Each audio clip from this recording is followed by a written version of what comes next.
changes to Rengar, Lee Sin, Talon, Riven, and the jungle in this episode of the Patch Preview.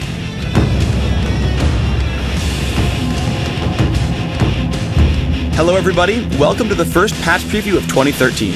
As always, we'll be talking about the changes coming into the next update for League of Legends. And though this video won't cover every single change in the patch, we have selected a few of the more delicate ones to guide you through our thought process behind these decisions. With me this week, I have an awesome dude who, if you put in blue armor, would look just like Tarek. What's up, Feral Pony? Not too much. Alright, let's dive into the patch notes and take a look at the changes to Talon. Sure, so we've known Talon for a while has been dealing a little bit too much damage in teamfights, especially with his ultimate, and with all the changes in Season 3 that have really helped out, AD Assassins and AD Casters especially, this has really pushed him over the edge, so we're going to be taking that down a little bit. So we're reducing the base damage and the AD ratio on Shadow Assault. While we were looking at Talon, we found this nasty bug with Cutthroat, where the damage amplification wasn't actually applying, so we fixed the bug, but this caused a huge spike in his late game damage output, so we're also reducing the damage a bit on Noxian Diplomacy to account for this bug fix. Now, I've always found Riven to be a huge lane bully, but with the Season 3 patch, we've decided to make a few changes. What are we going to do to rebalance her? Riven's always kind of been on kind of borderline overpowered in lane, and now with the Season 3 changes, one of the goals was to kind of help these characters, help their mid game and help their late game, and this accomplished that goal. But now she's a little bit over the top in the laning phase, so we're targeting a few nerfs specifically for her early game. The first one we're doing is we're lowering her base health regeneration. This is to allow a little more counterplay in lane. When an opponent actually is able to land some damage on Riven, it's going to stick better than it used to.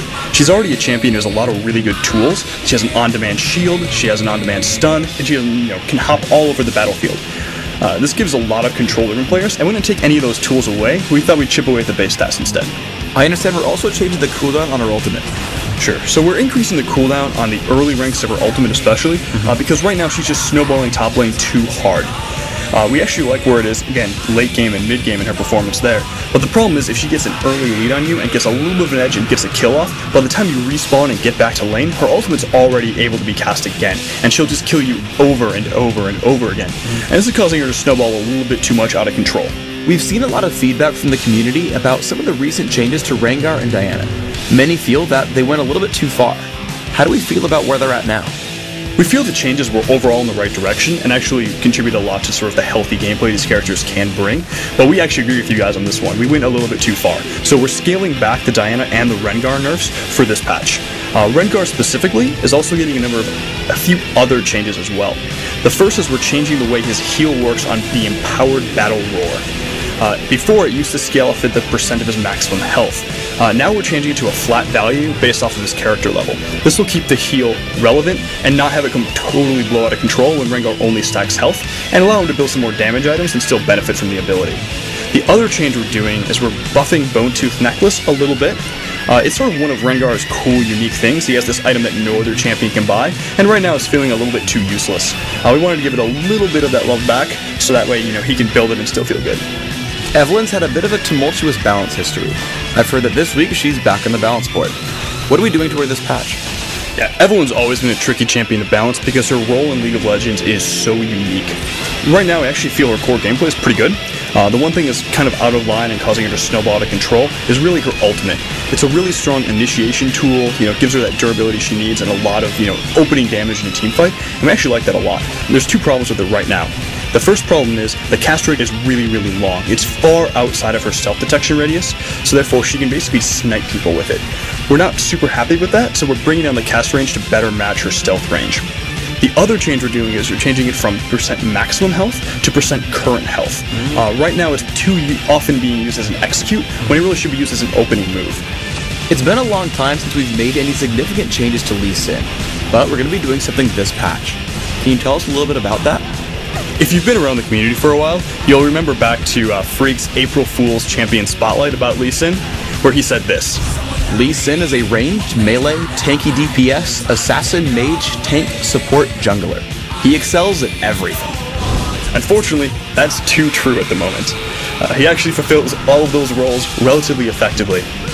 So the first thing we're doing on Lee Sin is we're pulling the armor off of Iron Will. This move is really meant to be a sustain type of mechanic, help him keep it healthy in the jungle. It also doesn't need to give him that kind of durability on top of it. The second thing we're doing is we're looking at Cripple. The early ranks of Cripple, the slow percent, is coming down. It's just giving him too much gank strength, especially in the early game. Also, we're reducing the cast range of Cripple from 800 down to 600. The reason for this is once he marks you, even if you're able to use a champion ability, flash, or honestly just walk away, he still has enough range on that ability to kind of mark you and then catch up to you with all the other awesome tools he has.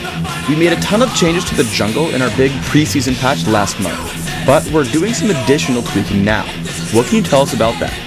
You're going to see a lot of lines in the patch notes about this, but they're all geared around two different things. The first being, we still think that area of effect junglers are a little bit too dominant over their single target counterparts. So we're taking a little bit more health out of the small monsters and putting it into the big monsters to kind of even this out a bit. The second change we're doing is we're putting a bit more gold back into a couple of the camps. This is sort of give more of a trade-off between ganking and applying lane pressure and farming the jungle repeatedly. In addition, you'll see some of these more carry junglers who are farming the jungle effectively have a lot more gold and contribute better to late game. That's it for this episode of League of Legends Patch Preview. Please subscribe to the Riot Games YouTube channel above and leave us your comments just below the video. Thanks for watching.